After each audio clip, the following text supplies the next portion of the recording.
CM Jagananna పైన నిన్న జరిగిన దాడి అతి దుర్మార్గమైన చర్య. ఎందుకంటే జగనన్నకు ప్రజలలో ఉన్న ఆదరణ చూసి ఓర్వలేక ఆయనకి ప్రజలందరూ వన్ సైడ్ గా నిలబడ్డారు మద్దతుగా అని చెప్పి రేపు జరగబోయే ఎలక్షన్లలో జగనన్న స్వీప్ చేస్తాడు 175 కి 175 అనేది జనాల్లోనే డిసైడ్ అయ్యింది కాబట్టి దాన్ని తట్టుకోలేక ఓర్వలేక కుళ్ళుతో రాజకీయాన్ని రాజకీయంగా అంటే హుందాగా చేయలేని చంద్రబాబు నాయుడు ఇలాంటి హత్య రాజకీయాలకు పాల్పడడం సిగ్గుచేటు.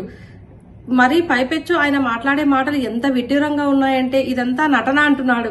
అసలు ఎవరైనా తన పైన తనే దాడి చేయించుకునే నీచ సంస్కృతి ఎవరికైనా ఉంటుందా?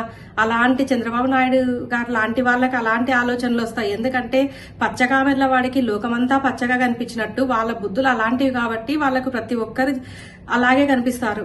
అంతే తప్ప జగనన్నకు ప్రజల్లో ఎంత అభిమానం ఉందంటే ఆయన అసలు ప్రజల్ని ఎంత కన్న బిడ్డల్లాగా అంటే సొంత కుటుంబ సభ్యుల్లాగా చూసుకుంటున్నారు. జగనన్నను చూసి ఓర్వలేకుండా లాస్ట్ కు ఇంత నీచానికి ఒడిగట్టడం అనేది చాలా దుర్మార్గం.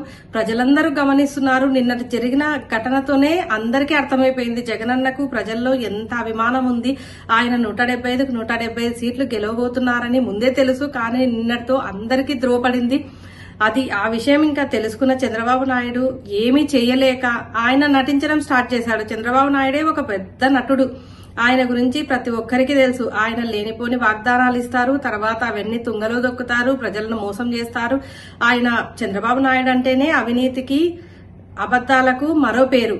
అటువంటి చంద్రబాబు నాయుడిని ప్రజలందరూ ఈడ్చి కొడతారు. నెక్స్ట్ ఎలక్షన్లలో ఇప్పుడు వచ్చే ఎలక్షన్లలో ఆయనకి పుట్టగతులు లేకుండా ఆయన పార్టీకి పుట్టగతులు లేకుండా చేస్తారని కనుక్కొని ఇలాంటి నీచ రాజకీయాలకు పాల్పడుతున్నారు. కానీ ప్రజలెవరూ సహించే స్థితిలో లేరు. మనమందరం కూడా ఈ విషయాలను ఖండించాల్సిన అవసరం ఉంది. మనం కూడా బుద్ధి చెప్పాల్సిన అవసరం ఉంది. ఎవరైతే ఇలాంటి సిగ్గుమాలిన పనులు అంటే రాజకీయాలను ఇలాంటి సిగ్గుమాలిన పనులు చేస్తున్నారో వాళ్ళందరినీ కూడా మనము ఖచ్చితంగా బుద్ధి చెప్పాల్సిన అవసరం ఉంది. ప్రజల ఆదరణతో ఎంతో ప్రశాంతంగా కేరింతల మధ్య సాగుతున్న జగనన్న రోడ్ షోలో ఈరోజు జరిగిన అమానుషమైన చర్యను నేను ఖండిస్తూ ఉన్నాను.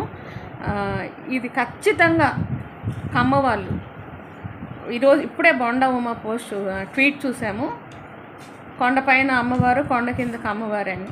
జగనన్న దళితుల మీద ప్రేమతో 206 అడుగుల అంబేద్కర్ విగ్రహాన్ని పెట్టడం ఎప్పుడు కమ్మోళ్ళకి అది నచ్చని విషయము. వాళ్ళు ఆ రోజు నుంచి ఏడుస్తూనే ఉన్నారు. ఈరోజు మరొకసారి బోండా ఉమా ట్వీట్ ద్వారా రేణుకా చౌదరి ఆ రోజు అనింది కొండపైన అమ్మవారి, కొండ కిందకు అమ్మవారని.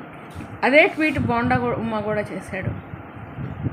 దళితుల పట్ల, పేదోళ్ళ పట్ల జగనన్న చూపిస్తున్న ప్రేమను ఏమాత్రం అంగీకరించలేని, సహించలేని పెత్తందారుడైన చంద్రబాబు ఈరోజు ఈ పెత్తందారుడైన చంద్రబాబు పేదల పట్ల జగనన్న చూపిస్తున్న ఆదరణని ఏమాత్రం తట్టుకోలేక, మరి ముఖ్యంగా వాళ్ళు అడ్డాగా భావించే విజయవాడలో జగనన్నకి లభిస్తున్న ఈ ప్రజా ఆదరణ తట్టుకోలేని ఈ బోండా ఉమా అయితేనేమి, చంద్రబాబు అయితేనేమి, అతని యొక్క నియోజకవర్గ పరిధిలో ఈరోజు జగనన్న మీద ఒక ఘోరమైన అటాక్ అయితే చేయించడం జరిగింది. ప్రజలందరూ చూస్తూ ఉన్నారు. ప్రపంచం మొత్తం ఈ విషయాన్ని ఖండిస్తూ ఉంది.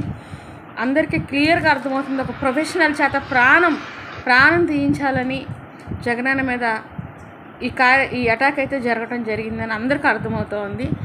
ఈ జరిగిన ఈ అటాక్ని ఖండించకపోగా టీడీపీ సోషల్ మీడియా ఏదైతే ఉందో ఇంకా నీచమైన ట్రోల్స్ చేస్తూ ఉన్నారు. అది ఖచ్చితంగా ప్రజలు గుర్తుపెట్టుకుంటారు. మీరు ఇలాంటి నీచమైన, అవమానకరమైన ప్రవర్తనలు మానుకోకపోతే మీరు ఇంతకింతకి రేపు చెల్లించుకోవాల్సి వస్తుంటుంది. జగనన్న మీరు క్షేమంగా ఉండాలని కోరుకుంటాను. అదే గొప్ప దేవుడి కృప మీకు ఎప్పుడు తోడుగా ఉంటుంది. పేదలు, దళితులు మా పరువు నిలబెట్టిన, మా కోసం నిలబడిన జగనన్నకి ఎప్పుడు తోడుగా ఉంటాము. Jagananna, we are with you. God is with you. We love you.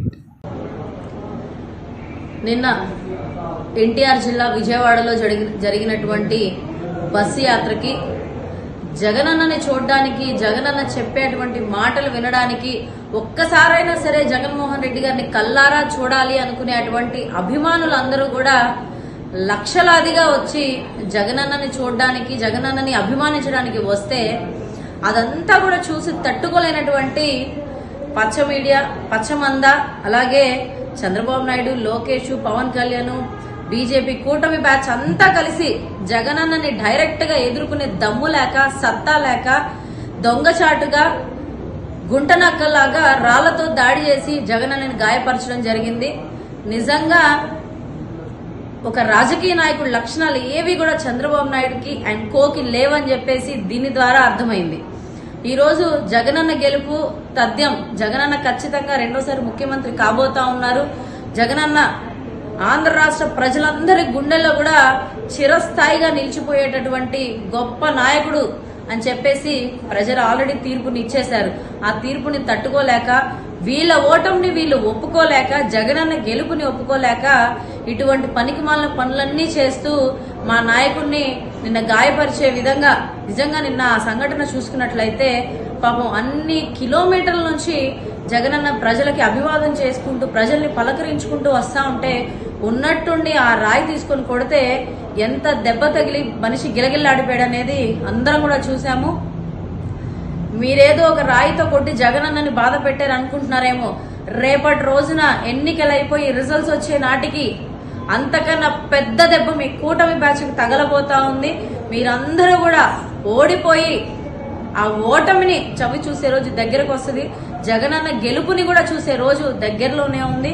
Jagananna ముఖ్యమంత్రిగా ప్రమాణ స్వీకారం చేస్తా ఉంది. నిన్న రాత్రి విజయవాడలో మేమంతా సిద్ధం బస్సు యాత్రలో గౌరవ సీఎం గారు శ్రీ జగన్మోహన్ రెడ్డి గారి మీద జరిగిన రాళ్లదాడి చాలా హేయమైన చర్య.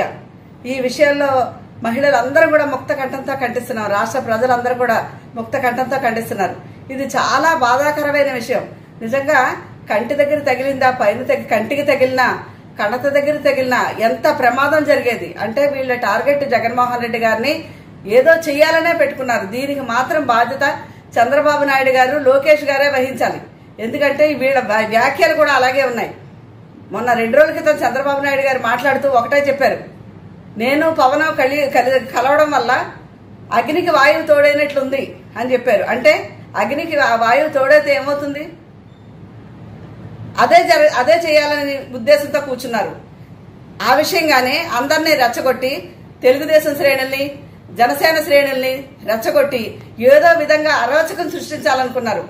ఎంతో బ్రహ్మాండంగా విజయవాడలో మునుపెన్నడూ చూడని, ఏ నాయకుడికి జరగనంత సత్కారం గాని, గౌరవం గాని, ప్రజారంజకంగా ఎంత నభూతో నభవిష్యత్తులాగా నిన్న జరిగిన ఆ బస్సు యాత్రను చూసి కళ్ళు కుట్టి ఏదో చేయాలనుకుని చేసిన ప్రయత్నం, జగన్మోహన్ రెడ్డి గారికి హాని కలిగించాలని ఇంటెన్షన్ గా చేసిన ప్రయత్నం చంద్రబాబు నాయుడు గారు, ముఖ్యంగా లోకేష్ గారు. లోకేష్ ఒకటే చెప్పాడు, మీ అందరి మీద ఎన్ని కేసులుంటే, ఎన్ని మీరు అరాచకాలు చేస్తే, ఎవరి మీద ఎక్కువ కేసులుంటే వాళ్ళందరికీ కూడా నేను చాలా పెద్ద పెద్ద పదవులు ఇస్తానని చెప్పాడు. అంటే నిన్న బస్సు యాత్ర చూసి కళ్ళు కుట్టి ఎవరినో రెచ్చగొట్టి చెప్పుంటాడు, మన గవర్నమెంట్ వస్తే నీకు చాలా పెద్ద పదవిస్తాను, ముఖ్యమంత్రినే టార్గెట్ చేస్తే నీకు ఇంకా ఒక ఎమ్మెల్సీ ఇచ్చి మంత్రినే చేస్తానని ఏమన్నా చెప్పుంటాడు. అందుకే ముఖ్యమంత్రినే టార్గెట్ చేయడానికి పెట్టారంటే ఇది ఖచ్చితంగా చంద్రబాబు నాయుడు గారు, లోకేష్ గారు ఖచ్చితంగా బాధ్యత వహించాలి. వీళ్ళ గురించి నిజంగా పోలీసులు, ఇంటెలిజెన్స్ వారు కూడా ఎంక్వైరీ చేసి ఈ దోషుల్ని వెంటనే కఠినంగా శిక్షించాలని మేము గట్టిగా కోరుకుంటున్నాం. ఇలాంటి జిమ్మికులు ఎన్ని చేసినా మళ్ళీ జగన్మోహన్ రెడ్డి గారే వస్తారు. ఈ 24 అఖండ మెజారిటీతో ఆయన నెగ్గి మళ్ళీ సీఎంగా అవుతారు. వీళ్ళు చేసి ఇలాంటి పనులన్నీ, అరాచక పనులన్నీ ప్రజలు గుర్తించుకుని వీళ్ళకి మొన్న వచ్చిన 23 కాదు 1-2 స్థానాల్లోనే రాకుండా చేస్తారు. మొన్న వాలంటీర్ విషయంలో ఏం చేశారు? వాలంటీర్ పెన్షన్లు ఇవ్వకూడదని ఇంటింటికి ఆపారు. ఆ వృద్ధులు, వికలాంగులు వీళ్ళందరూ కూడా చంద్రబాబు నాయుడు గారి మీద ఒకటే కక్ష పెట్టి కూర్చున్నారు. ఎందుకంటే మమ్మల్ని ఇంత ఇబ్బంది పెట్టాడు కదా, ఓటు ద్వారా మేము ఏం చేస్తామో చూడండి, నిరూపిస్తాం, చంద్రబాబు నాయుడిని పతాళాలను తొక్కుతామని ప్రతి ఒక్కళ్ళ మాట మాట్లాడారు. వాళ్ళందరూ ఆగ్రహంగా ఉన్నారని తెలిసి వాలంటీర్లకి నేను 10,000 పెంచుతానని చెప్పాడు. అంటే ఒక మాట అనేది దాన్ని దిద్దుకోవడానికి 100 మాటలు చెప్పడం చంద్రబాబు నాయుడికి బాగా అలవాటు. ఈ విషయంలో నిన్న జరిగిన రాళ్ల దాడి విషయంలో మాత్రం చంద్రబాబు నాయుడు అలాగే లోకేష్ దే ప్రధాన పాత్రని మేము గట్టిగా నమ్ముతున్నాం. అందరికీ నమస్కారం. నిన్న జగన్మోహన్ రెడ్డి గారి మీద జరిగిన దాడి చాలా హేయమైన చర్య. దీన్ని నేను తీవ్రంగా ఖండిస్తున్నాను. రాజకీయాల్ని రాజకీయాలుగా చేయాలి, అంతే తప్ప ఇలాంటి రౌడీ రాజకీయాలు, గుండా రాజకీయాలు, దుర్మార్గపు రాజకీయాలు చేయడం చాలా తప్పు. ఏ పార్టీ చేసినా కూడా దీన్ని హర్షించకూడదు. అయినా చంద్రబాబు నాయుడికి హత్యా రాజకీయాలు, గూండా రాజకీయాలు కొత్తేమీ కాదు. ఎందుకంటే ఇట్లాంటి రాజకీయాలకి ఆయన ఆద్యుడు కాబట్టి. జగన్మోహన్ రెడ్డి గారికి వస్తున్న ప్రజాదరణని చూసి తట్టుకోలేక, యాక్చువల్గా అయితే రాయలసీమ కదా జనాలు వచ్చుంటారు సిద్ధం సభలకి అని భ్రమలో ఉన్నారు. కానీ అదే సభలు ఇప్పుడు గుంటూరు జిల్లాకు గాని కృష్ణా జిల్లాకి వచ్చేసరికి ఆ జనం ప్రభంజనంగా మారి నీరాజనాలు పడుతుంటే అది చూసి తట్టుకోలేని చంద్రబాబు నాయుడు గారు ఇలాంటి దుర్మార్గపు చర్యలకి పాల్పడుతున్నారు.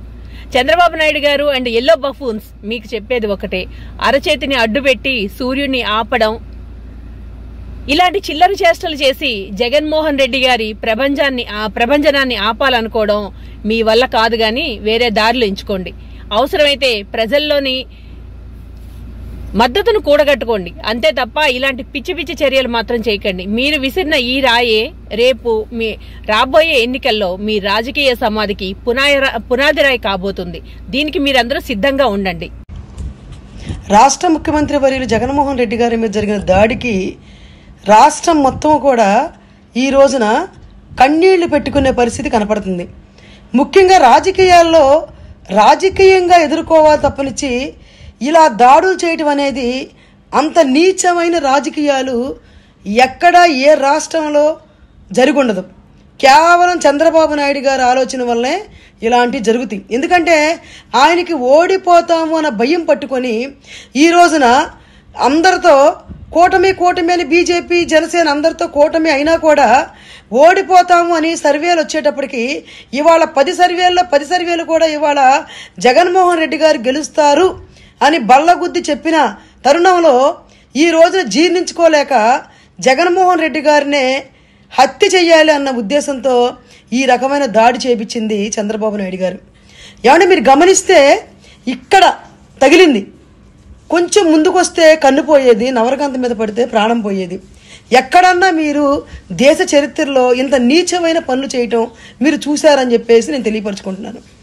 ముఖ్యంగా ఇవాళ ఉన్న పోలీస్ వ్యవస్థని ఆల్రెడీ ఇక్కడ ఏదో జరిగిపోతుంది అన్నట్టుగా ట్రాన్స్ఫర్లు చేయించి నీకు కావాల్సిన వాళ్ళు వేయించుకొని ఈ రోజున అంత సెక్యూరిటీ ఉండంగా కూడా అంత స్పీడ్గా వచ్చి రాయ జగన్మోహన్ రెడ్డి గారికి తగిలే విధంగా ఈ రోజున వచ్చిందంటే అంటే ఆయనకి ఆల్రెడీ ఆపద ఉందనేది ప్రజలు గమనిస్తున్నారు, మేమందరం గమనిస్తున్నాం. కానీ ఇంత ఇదిగా ఏదో రాయలసీమలోని జనాదరణ ఉంది అని ఈయనేదో ఆయన గెలుపుని ఒక కామెడీగా ఊహించుకొని ముందుకెళ్తున్న చంద్రబాబు నాయుడు గారికి ఇవాళ గుంటూరు కృష్ణాలో ఈ జన సముద్రాన్ని చూసి జీర్ణించుకోలేక ఈ రకమైన చండాల పనులు చేసినందుకు గాను రాష్ట్ర వ్యాప్తంగా మహిళల తరపున నేను తీవ్రంగా ఖండిస్తున్నా.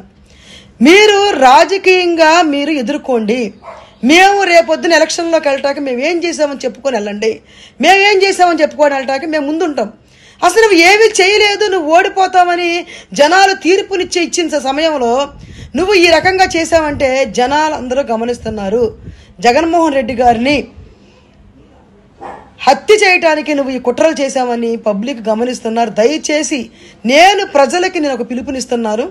ఈ రోజున మీరు గమనిస్తే జగన్మోహన్ రెడ్డి గారు అనే వ్యక్తి లేకపోతే ఈయన మళ్ళీ సీఎం కుర్చీలో కూర్చుందామనే ఉద్దేశంతో ఇలాంటి నీచమైన పనులు చేపిస్తున్న చంద్రబాబు నాయుడు గారికి మనం బుద్ధి చెప్పాలి అని అంటే తప్పకోకుండా కూడా రేపొద్దున ఓట్ల రూపంలో ప్రతి ఒక్కరు వైఎస్ఆర్సీపీకి ఓటేసి చంద్రబాబు నాయుడు గారిని ఈ రాష్ట్రం నుంచి తరిమి కొట్టే విధంగా 175 సీట్లు ఇచ్చి మనం తప్పకోకుండా జగన్మోహన్ రెడ్డి గారి సత్తా ఏంటో చూపించాలని చెప్పేసి నేను ఈ మీడియా పూర్వకంగా నేను తెలియపరచుకుంటున్నాను.